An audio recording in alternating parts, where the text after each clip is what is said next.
Uniform Civil code जब भी आएगा हम इसका समर्थन करेंगे। जब ये लाया जाएगा उस समय इसके ऊपर पूरा समर्थन दिया जाएगा। It is an attempt to otherness of the other. इसका कोई औचित्य नहीं है। ये ध्रुवीकरण का एक और मसौदा है। Say that as far as the Uniform Civil Code is concerned, Prime Minister Nehru was very clear. He said it's a desirable thing to have a Uniform Civil Code. Uniform Civil Code के नाम पर ऐसे लोगों को भड़काने का काम हो रहा है। एक घर में परिवार के एक सदस्य के लिए एक कानून हो, परिवार के दूसरे सदस्य के लिए दूसरा कानून हो, तो क्या वो घर चल पाएगा क्या?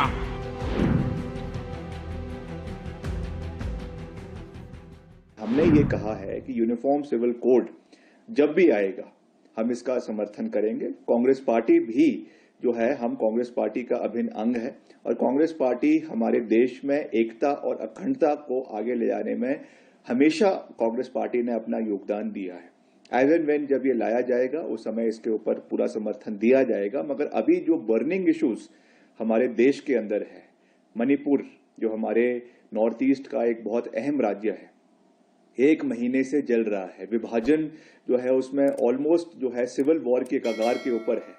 अभी तक ना कोई मुख्यमंत्री के ऊपर कोई एक्शन लिया गया है, ना वहां पे कोई इमरजेंसी लगाई गई है, ना वहां पे गवर्नर्स रूल लगाया गया है। और यही चीज हमको देश के और राज्यों में भी देखने को मिलती है।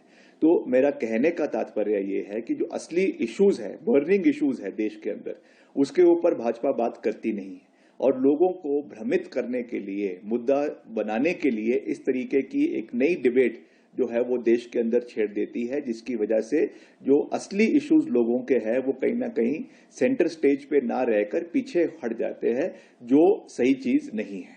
जहां तक यूनिफॉर्म सिविल कोड का संबंध है, संविधान में जो directive principles of state policy है उसमें ये कहा गया है कि ये डिजायरेबल है। Directive principles of state policy aspirational है, वो कोई मैंडेटरी नहीं है। दूसरा, जो भारत की विविधता है, भारत की विविधता को मुख्य रखते हुए सबसे पहले तो इस बात पे बहस करने की ज़रूरत है कि यूनिफॉर्म सिविल कोड चाहिए भी कि नहीं चाहिए।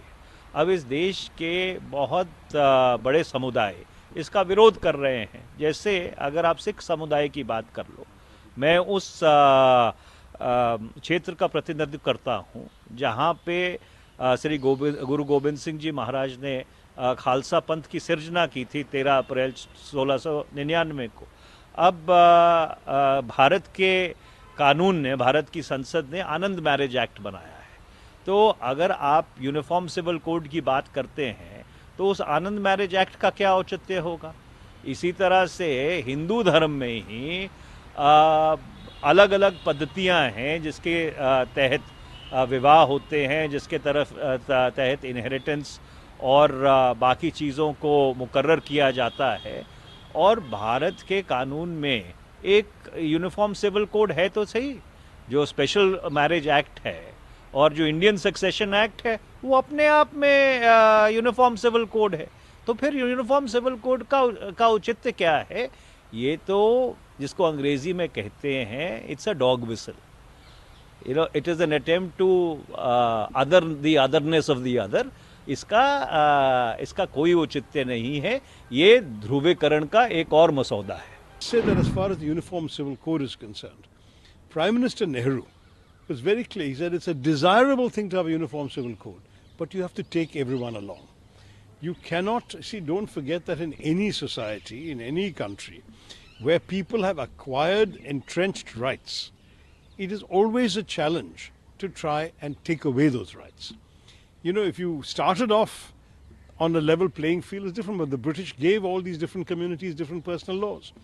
Now, you can't now uninvent them because people are used to those systems. On the other hand, the Portuguese in Goa had a uniform civil code. So in Goa, they're living with a uniform civil code. It depends on what is already there. But to take away something which people have will generate resistance, and it's up to the government to see whether that's the kind of politics they want to play. Bharat के मुसलमान भाई बहनों को भी ये समझना होगा कि कौन से राजनीतिक दल उन्हें भड़का करके उनका फायदा लेने के लिए उनको बर्बाद कर रहे हैं।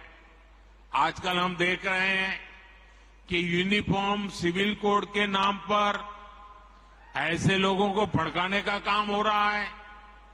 आप मुझे बताइए, एक घर में परिवार के एक सदस्य के लिए एक कानून हो, परिवार के दूसरे सदस्य के लिए दूसरा कानून हो, तो क्या वो घर चल पाएगा क्या?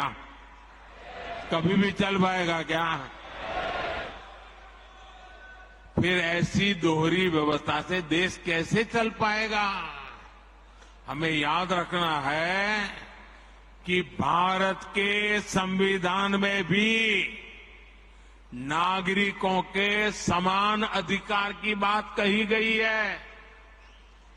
साथियों, ये लोग हम पर आरोप लगाते हैं, लेकिन सच ये है कि यही लोग मुसलमान करते हैं। अगर ये मुसलमानों के सही मायने में हितैषी होते तो अधिकांश परिवार, मेरे मुस्लिम भाई बहन, शिक्षा में पीछे न रहते, रोजगार में पीछे न रहते, मुसीबत की जिंदगी जीने के लिए मजबूत नहीं रहते।